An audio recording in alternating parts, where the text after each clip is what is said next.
जय माता जी दोस्तों, आपका हमारे YouTube चैनल एम डिजिटल व्रत कथा में हार्दिक स्वागत है। आज हम दशा माँ की कथा सुनेंगे। मित्रों, कृपया विशेष ध्यान रखें कि किसी भी व्रत की अधूरी कथा कभी फल नहीं देती, इसलिए पूरी कहानी को अंत तक सुनना महत्वपूर्ण है। ये व्रत आषाढ़ माह की अमावस्या के दिन मनाया जाता है। इस प्रकार आषाढ़ माह आ गया और नए चांद का दिन आया। गांव की महिलाएं इस व्रत को करने के लिए नदी में स्नान करने गईं। राजा का महल नदी के किनारे था। रानी ने ये देखा और दासी से पूछा, ये सभी महिलाएं किस लिए उपवास कर रही हैं? तो दासी बोली, रानी, ये सभी महिलाएं दशा माँ का व्रत रखती हैं। इसमें 10 धागे लगते हैं। वे 10 गांठें लगाते हैं और फिर धागे में एक हुक लगा देते हैं। तो रानी ने पूछा, इस व्रत को करने से क्या लाभ होता है? तो दासी ने रानी से कहा, इस व्रत को करने से दरिद्रों को धन मिलेगा तथा संतान का सुख प्राप्त होगा।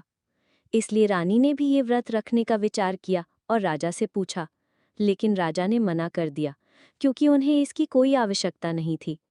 राजा के अहंकारपूर्ण वचन सुनकर रानी क्रोधित हो गई और सोने चली गई। उसी रात दशा माँ गांव में टहलने गया। हम सारी रात शहर में घूमते रहे। सुबह सुबह पूरे शहर में अराजकता फैल गई। गोदाम खाली था, खलियान भी खाली था। राज्य के लोग भी परेशान हो गए। और फिर राजा और रानी शहर छोड़कर हाथ में हाथ डालकर चल पड़े।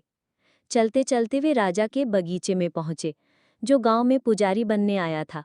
लेकिन एक ही रात में पूरा बगीचा सूखकर झाड़ी जैसा हो गया। राजा और रानी भी वहां से चले गए। उनके साथ 2 राजकुमार भी थे। चलते चलते वे रानी की सहेली के घर पहुंचे। तभी दोनों राजकुमारों को भूख लगी। रानी ने अपनी सहेली से भोजन मांगा तो वो क्रोधित होकर बोली, अरे गंडे भिखारी, खाना मांगने में शर्म नहीं आती तुझे? ऐसी चीख सुनकर वे आगे बढ़े। सड़क पर शोर था। दोनों युवकों को प्यास लगी तो वे पानी पीने के लिए कुएं पर गए, जहां दशा माँ ने उन्हें कुएं में खींच लिया।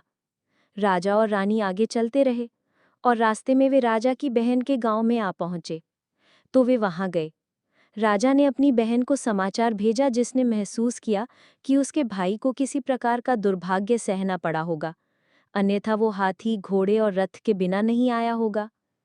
ऐसा सोचकर बहन ने सुखड़ी बनाई। सुखड़ी और सोने की चेन को एक बर्तन में रखकर अपने भाई के पास भेज दिया। भाई को बर्तन मिल गया और जब उसने उसे खोला तो उसने देखा कि आग के कोयले राख में बदल गए थे और चेन सांप बन गई थी। ये देखकर भाई को लगा कि उसकी बहन कभी ऐसा कुछ नहीं भेजेगी। निश्चित रूप से हमारी स्थिति यही है।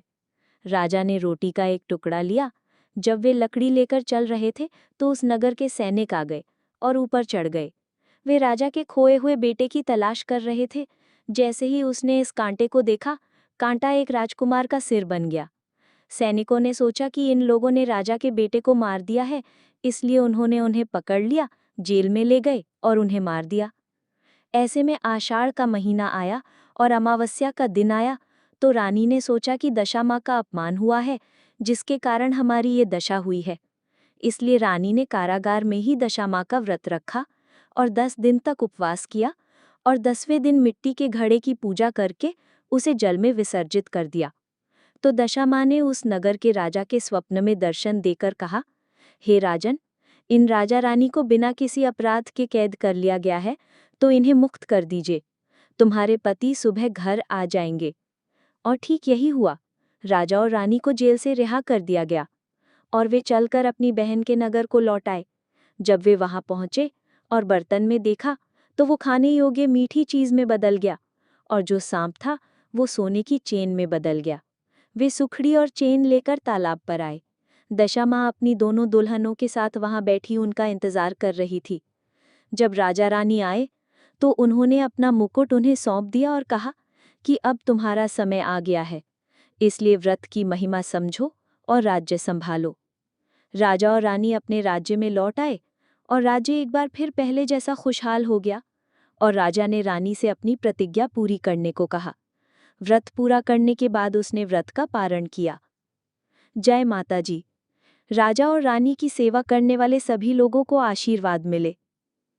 तो दोस्तों, हमें उम्मीद है कि आपने ये पूरी कथा सुनी होगी।